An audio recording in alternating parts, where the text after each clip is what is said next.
And I gave them 4 points, something like that, that we might ask. And John Grabowski, Yes. maybe you have some thoughts, and maybe some people have some. But here's the thing I said I would like them to think about, and we can start in order if you did that. One of them that just hit me was uncertainty. That word comes to mind. Ah, thank you, whoever did that. Uncertainty, your fear, your self-doubt. How did you deal with it when you were like these young actors, and how do you deal with it today? Does it still go on for you? It's like These are not going to be your typical how do I Oh, do yeah, well, that's a good point. Yeah. He said it's like blissful ignorance. You're meaning when you're younger, right? Yeah. I think it's like allowing yourself to dream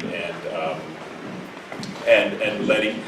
For me, it was like knowing or just trusting that I had like a network of people that would help me out, and as long as I sort of kept trying, that would be it. And in the uncertain period, the network of people were the people I would call, like my mom, my dad, my best friend, and they always had. I'm lucky. I've had a good network of people to help me still to this day. So that's kind of what kept me going. What I meant by blissful ignorance is just like there's a ring out there and do what you can to grab it. You know what I mean? Right. Yeah. I mean, it's funny. I years later, after I started acting, I read a book about the business of acting or something like that, and in the beginning it was so discouraging, and it was basically saying if there's anything else you can do that you like to do it, because the odds are and the this and the that and it was so negative. And then it said, and if by the end of this chapter you still want to act, blah blah blah, and I was like, that's totally useless information to me. Like statistics and odds and all of this. I don't believe in that stuff, and I didn't believe in it then. And I just knew that this is what I love, this was my passion, and I didn't want to look back and have regret and say I never did anything about it. I never tried. That to me is a bigger failure than not trying. And so, so for me, those statistics mean nothing to me, and so there's sort of like a blissful ignorance. I mean, I've always had fear, a lot of insecurity about, whether people think I can act or not, if I'm doing a good job, those kinds of things. And I still deal with it. But one of the ways that I deal with it is to be as prepared as I can. As prepared as I can in an audition, as prepared as I can at a job. Because the more rehearsed you are, the more practiced you are, the more confident you will feel. And so that's one of the ways that I've dealt with confidence and fear. And then therapy. I've done many years of therapy. Worked on a lot of things about my childhood. Still a work in progress. I've done all of those things, and then still to this day, I started doing some yoga and some meditation, and that's one of the things I'm doing these days to try to keep my mindset in a good place, because, for me right now I'm in between jobs, and it's such a weird headspace to be in, because for so many years I was so used to going for the job. I was always on the hunt, get that job, get that job, get that job. And it was a big dream of mine to become a series regular, and I did it. And then like the first year of the series, I was so used to being in that get the job, get the job, get the job, and I was like, well, I have the job. Now what do I do with myself?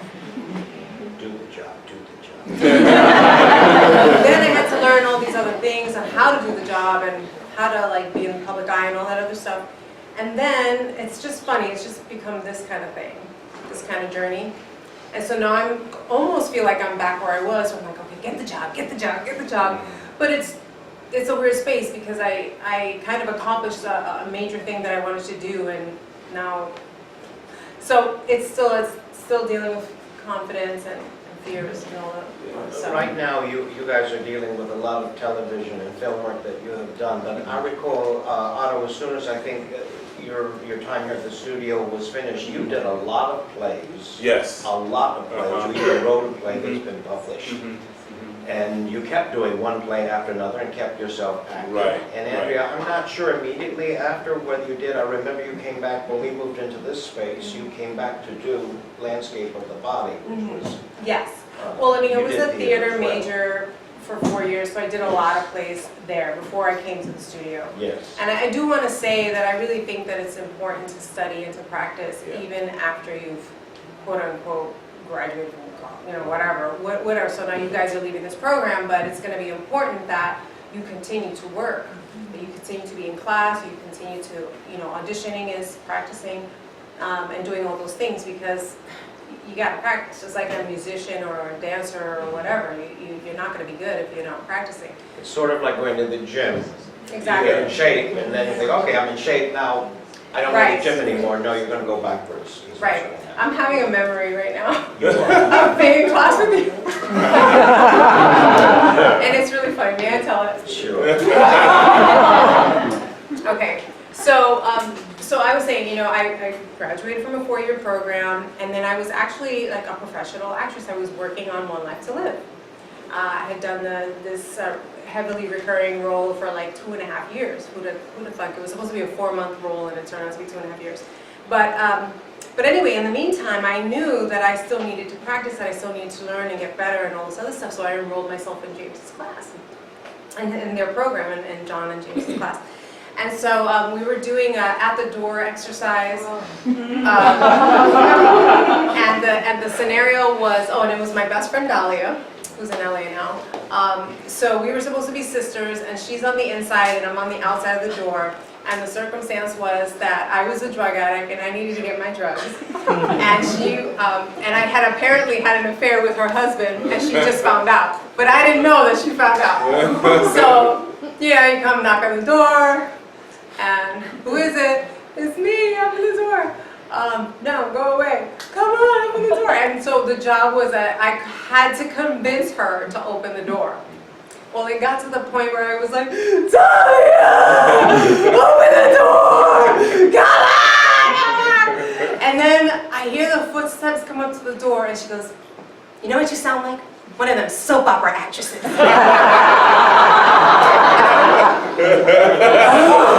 you bitch! You fucking open the fucking door!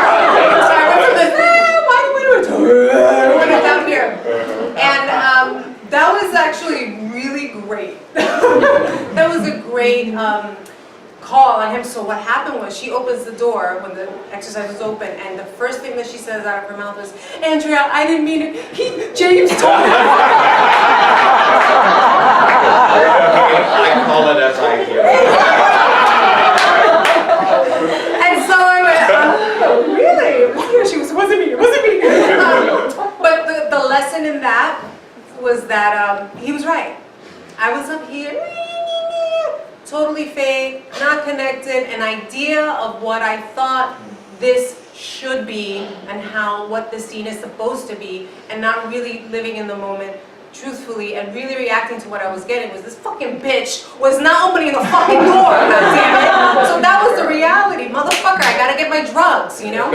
And so that was great. That was a great That was lesson. your habit in the realm of soap operas. They didn't require much from you. Yeah, it was like 2-pound weights. Our habits. Yeah. So we were trying to change the habits again. And it was great. It was a You great came back lesson. Also, and you did landscape of the body so beautifully here, and even the accent and everything. Even John Ware came to see it. He always liked it. So that was Did he really? Yes, he Oh, did. how did I not know Rick that? Schneider, Tell Rick him. Schneider said that. He ran into him years later. He says, I came and I saw Get it. outta He here. says it was quite good. The playwright. Wow. Yes. Okay, there you go. One of the questions I asked was about your drive or passion, the amount that is needed in this industry to succeed. It's a tough question. I mean, there's no. I don't know if there's a way to. There's a certain level of insanity I think you need, I guess I don't know how to answer that question other than it's kind of like what she said just about 5 minutes ago. If you get to the end of that chapter that's telling you all the reasons you shouldn't be an actor and you're still like, no, I still want to do it, then that's sort of your drive. And that's when you realize, I think, that this is something that you want to do. Going back to what you said, I also wrote a mission statement saying, like, I don't want to be, I'm 47 now, I don't want to get to 40 and like be so old and look back at my life and think I'm a failure. So that was one of the things that I drove. But I'm about to blow you up real quick because like you're in a classroom situation right now, and what I loved about our class is like there's always like the really good people in your class that I'm telling you now, you should always steal from those people. The great thing about class, and this is answering the question, is like we're artists, so you watch the people that inspire you and you steal from them.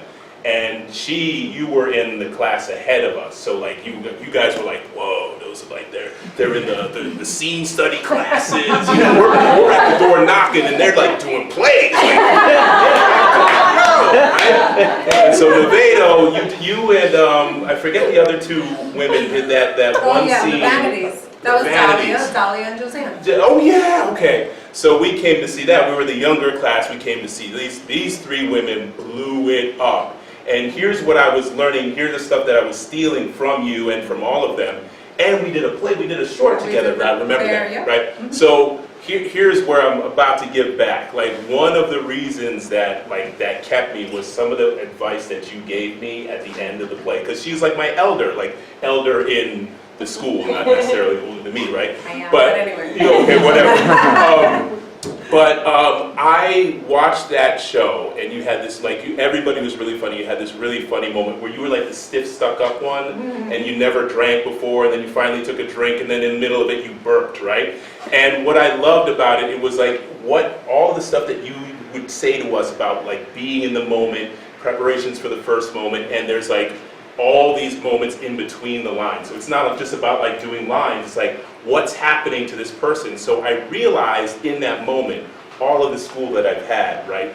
You did that burp, you took a little drink, and then the whole audience is waiting to see how she reacts. And then she burps, and everybody falls out. And I was like, oh, from the technical standpoint, right? She has built a character that from the beginning you're watching, so you don't know what's going to happen. And so when she does something that makes sense for her character, and she waits and she's listening, there's something amazing about it. And it was one of the things that I absolutely loved. The other thing was, there was a moment at the end of our play, we did this, I forget what the play was, The Bear or something. Yeah. Chekhov, right? Mm-hmm. And so there was like a moment where we were trying to work this moment out, and you were like, well, let's do something, right? And I don't know what it was. It was like I shushed you before. It was like we were having some kind of argument, and I shushed you.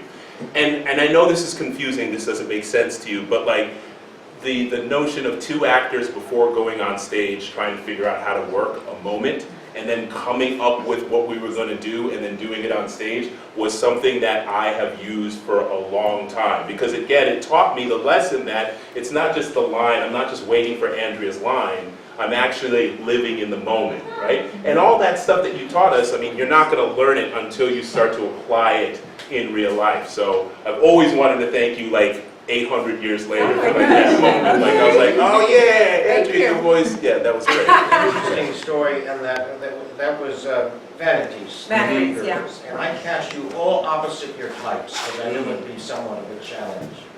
And I said, if you remember, I said in one class, I said, this Saturday, I want the three of you girls to do a sleepover and become best friends. And that's what it was. That's what it was.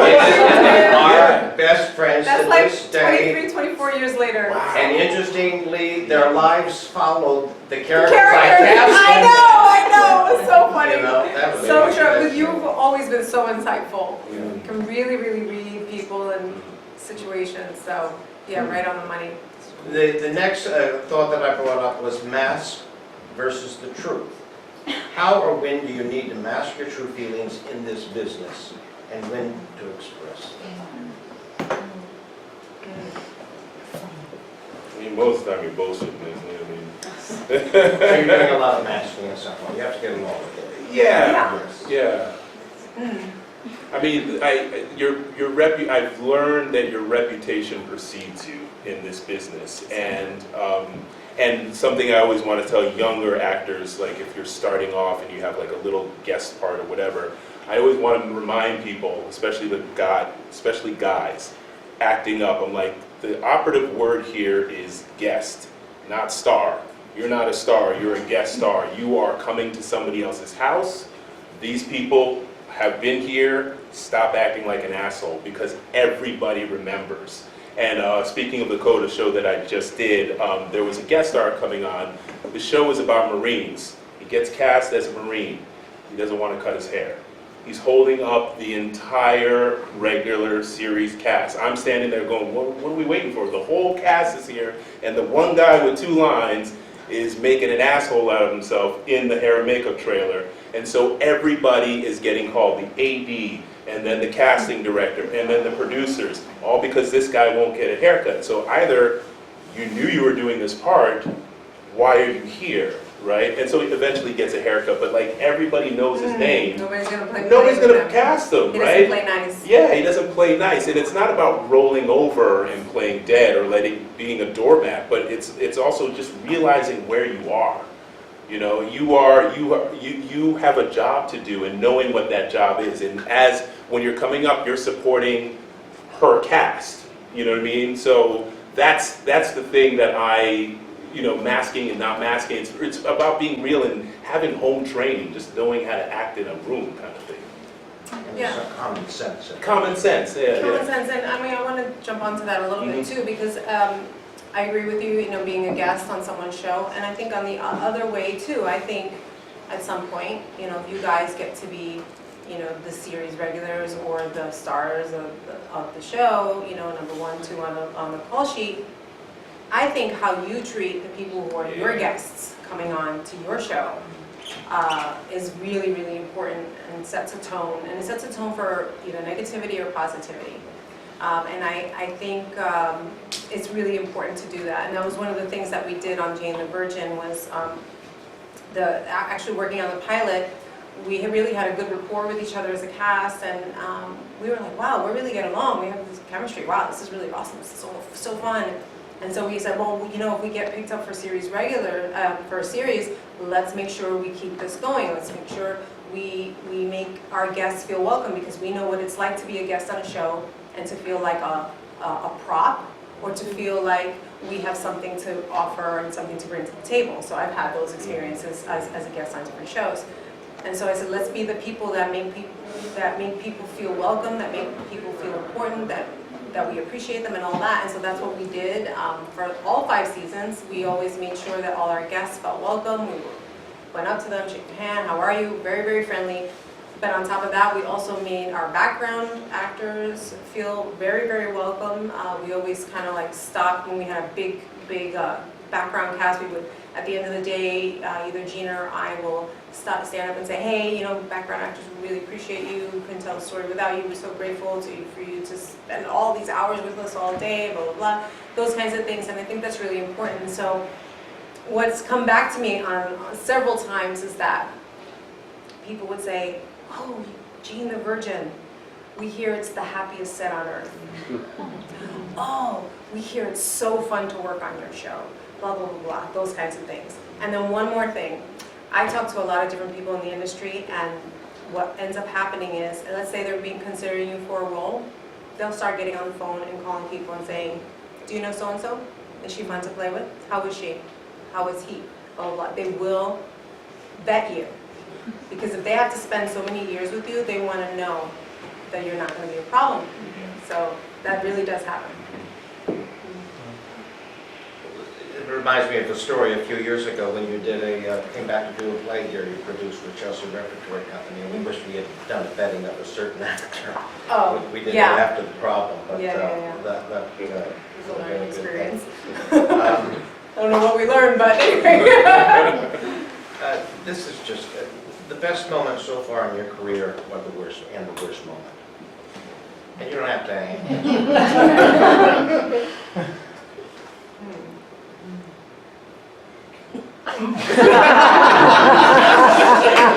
That's a behavior. John, you have a question? No, I think you hit all the bases. Well, I'm Okay. going to answer that question. I'm Okay. sorry, I can talk all day. No, the best and the worst part or moment in my career was the same thing. It was the day that I decided to quit acting. Do you remember I told you? Yeah. You know, I had children, and I was very focused on them, and they were young, and I didn't want somebody raising my kids. I wanted to be home with them. That was really, really important to me. I was like, there is nobody gonna be raising my kid. I'm gonna teach them what they need to know. So that's how I felt about it, and so I was very, very focused on them, but because of that, there would be auditions and things that would come up that would potentially take me out of town, and I'm just like, I'm not doing with kids. No, I'm not going somewhere, you know, out of New York. And so I would turn down a lot of auditions, but because I wasn't practicing, because I wasn't in class, because I wasn't working on my craft, I really lost touch with that part of myself, and I became very engrossed in being a mom. And I started to get really, really depressed, and I kind of had like a stinky attitude, and every time my agents would call, I'd be like, oh my God, they're calling me for an audition. Oh, I don't have time for this. I gotta do this X, Y, and Z for my kids. So this is how I was thinking. Got to the point where I really lost my passion. I didn't feel it. I didn't have it in me. And one day my agents called. It was in December, and they said, hey, Andrea, we just want to let you know that your contract is up and we're not going to be renewing it. And I'm like, why? And they go, because you haven't earned enough money. And I was like, oh, okay, so we're no longer representing you. And I hung up the phone, and there was a part of me that was like, oh my God, I totally expected that phone call, because I had manifested it through my behavior. And the other part of me was like, motherfucker, holy shit, I can't believe that just happened. It's so fucking hard to get an agent. What the fuck? So I went like through this crazy time. It was in December, which is already can be a depressing time of the year. I went into a very deep depression. And then a friend of mine, Anthony Marinelli, some of you might know him, called me in January to say, hey, Andrea, I'm going to be producing this play, Frankie and Johnny, and I would love for you to play Frankie. And I was like, sorry, Anthony, I quit acting. And he's like, what? You quit acting? You can't quit acting. I'm like, I did. I quit acting. My agent just dropped me a month ago. I'm not doing it anymore. He goes, oh my God, don't tell me that. Makes me so sad. So he goes, look, just read this play. Just read this play, please, please, please. Long story short, I read the play, fell in love with it. I was like, oh my God, I have to play this role. If I don't do it, somebody else is going to do it. Then I'm going to show up to the play to support him, and I'm going to be sitting in the audience going, God damn it, I should be up there. And so, long story short, I made it happen. My husband, I had to convince him to get on board because there were these very salacious sex scenes and things. And then I had to get babysitting in place, and because it was like 5 days of rehearsals and all this other stuff.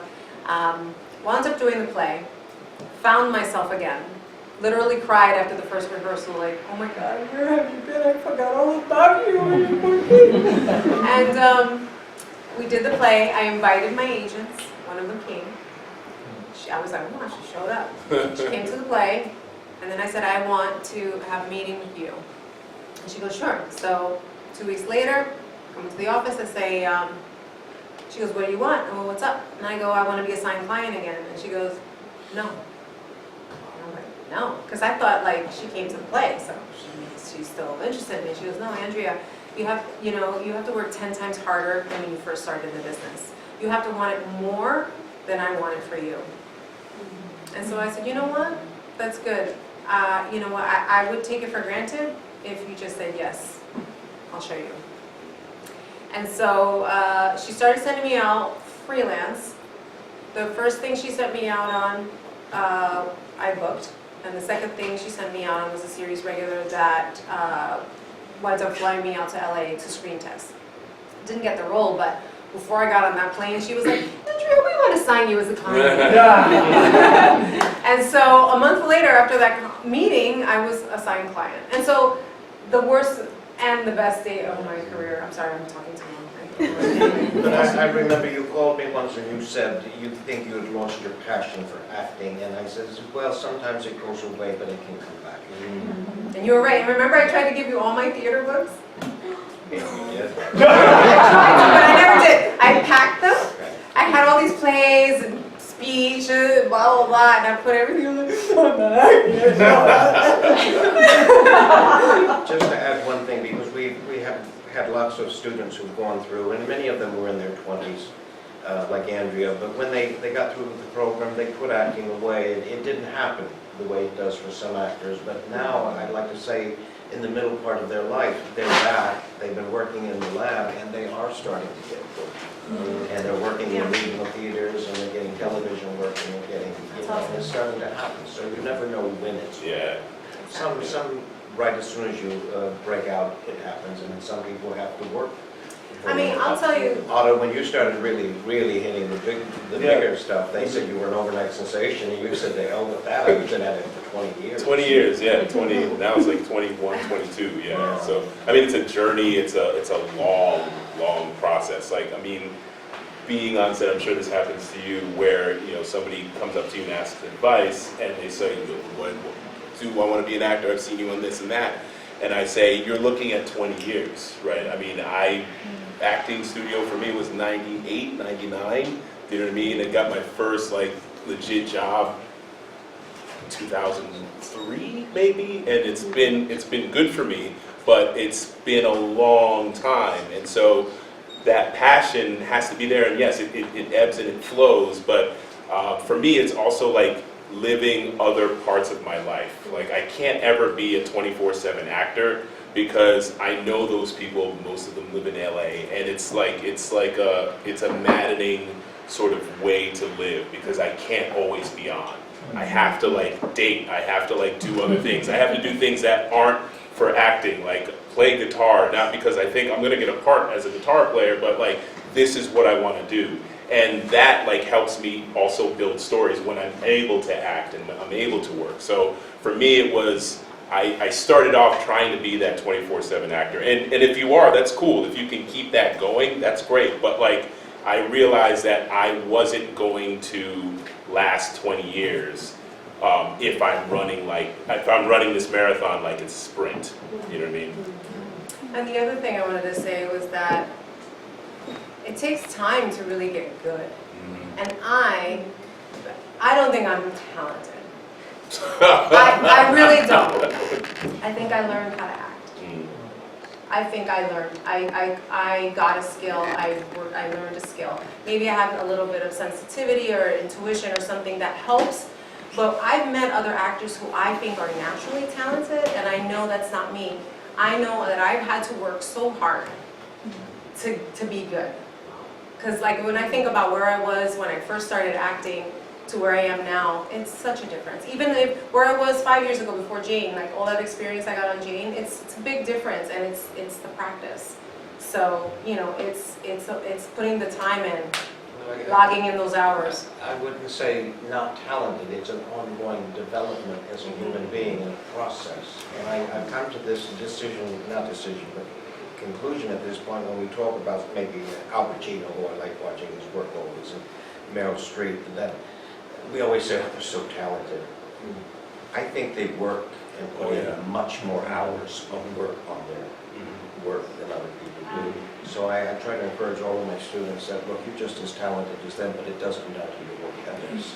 Meryl, I know personally. Yes, works. I mean, I've worked with her, and I've watched her on stage, and she works from day one of the rehearsal, and closing night, she's still working on moments. She's still like figuring things out, and it keeps you on your toes, because you're like, oh, what's she gonna do now? Okay, you know what I mean? But like, and it's not for her own vanity, it's because she actually wants to try to figure out that moment, and it frustrates her. And I think that's the thing. It's like, she knows, and I don't know her personally, but like, I've talked to her a little bit, but she, like, that's her passion. She loves telling stories, and she can't stop, and it's all inside her. But yeah, she's been working since Yale, and all the people that I know who went to Yale, and all the, like, the super famous actors that we know, worked with Leo too. Like, Leo's been doing it since he was like 16.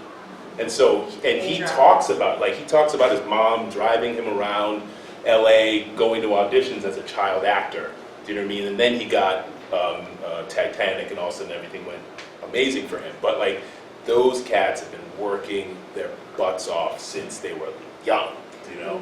I tell my students what you shared, the stories you shared when you were working with Meryl Streep in Mother Courage, that Otto, she was making her return to the stage. She had been away for a long time. And he had a scene that was almost 8 minutes long, just him and her. I mean, you know, that's a dream come true. Yes, yeah. And you said she was always the first to arrive Yep, and the last to leave. always. And you said like clockwork, she would knock every night on your door to run lines. Run lines. And I'll be like, okay, Meryl. You're gonna say no to Meryl. Yeah, she was inspirational, like going back to what you said, like she also showed me, and let me sound douchey for a second, like how to star in a show. Do you know what I mean? Because she didn't walk in like, I'm Meryl Streep.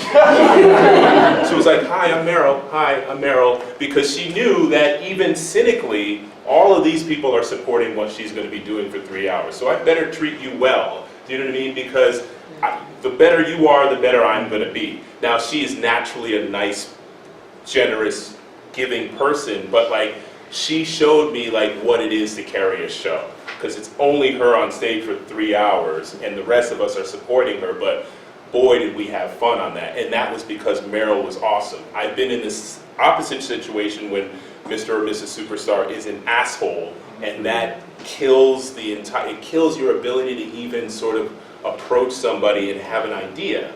Meryl is open. Oh, you want to try it this way? Cool. And you're like, but you're Meryl Streep. What do you want to do? You know, because she wants to play with you. And you're like, oh, that's what you're supposed to do. So again, that's another person that taught me without knowing she was teaching me. You know what I mean? Like you. So. Okay. And then just parting advice. It's a marathon. Yeah, I got an agent early, and like I told you guys the story. I mean, it's a quick story, but like I thought I was going to get my Academy Award within 6 months of getting the agent. No, do you know what I mean? The other thing is like, again, like maybe you are that like not flash in the pan, but maybe you are that lightning in the bottle that like right out of acting school you get Lord of the Rings and then you're super famous, but for the most of us, and especially like all the people that we see on TV and movies now, like we've said, they've been working. And they've also been developing all of these relationships, right? With the casting directors, with the producers, with everything. I bet it's the same for you, but like a lot of the jobs that I've gotten is because somebody picked up on the phone and said, I like this Ato Essandoh guy, how is he? Oh, he's cool, he's great on set, he's prepared, he knows his stuff, there's no drama, do you know what I mean? So like, it takes a while to build that trust with the industry. Like the casting director, think about a casting director's job, her job or his job is to bring in the best actors for the writer and for the producers and for the directors. She doesn't want to bring somebody in who's going to make her look like an asshole because Martin Scorsese is going to be like, why are you bringing me these actors who are like falling apart, right? So that's the more you go into that office though, that more that casting director looks at you and goes, every time you come in, you're really good. You might not be right for this part, but they will keep calling you in. Like that, I am proof positive of that.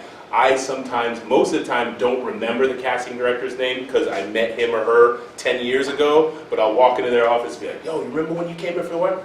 Don't remember, right? But like once you build up that reputation, and hopefully you're a little talented as well, right? They keep calling you. So, because the casting director wants you to work, because it makes them look good, right? So, the more you make them look good, the better reputation you make for yourself. Yeah, I think at the end of the day, there's no overnight success, really. It just doesn't really exist, and there's no getting discovered. It's more about the work that you put in, and coming at it from different angles. So, you know, speech work, physical body work, you know, mindset, planning and organizing. How are you planning your day? What are you doing today towards your goals today? Making sure you're in acting class, showing up to those rehearsals on time, prepared, to class prepared. You know, carrying your own weight and setting the tone and setting the example in wherever you go. That you mean business, that I'm serious, this is what I do, and you mean business. And you carry yourself that way and you talk to yourself that way. This is my business, this is what I do. Make friends, not enemies. Yeah. Would you mind if I got a photo of Sure, yeah. the cast? Would Yeah, you yeah, guys yeah. come up here around them? I'm gonna get that first.